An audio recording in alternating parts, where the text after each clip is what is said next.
glasi sa... Moja ekipa.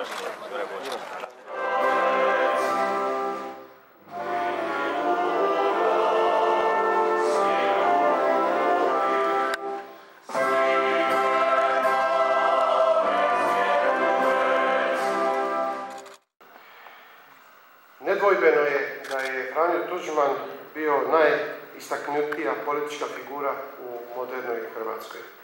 Cijeli njegov život obilježen je borbom za hrvatsku samobitnost. U Drugom svjetskom ratu kao mladić bio je na strani pobjednika, postao general, a u poraću i znanstvenik. Pred nama je 20 godina od smrti doktora Franje Tuđmana, utemeljitelja moderne, suverene, demokratske Hrvatske države. Prvog predsjednika Republike Hrvatske.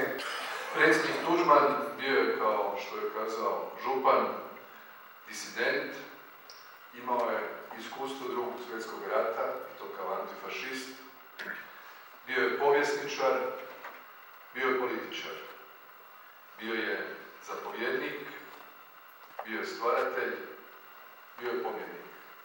Sve što jedan državnik u zemljama koje nisu imali tako jedinstveno razdoblje može samo sanjati.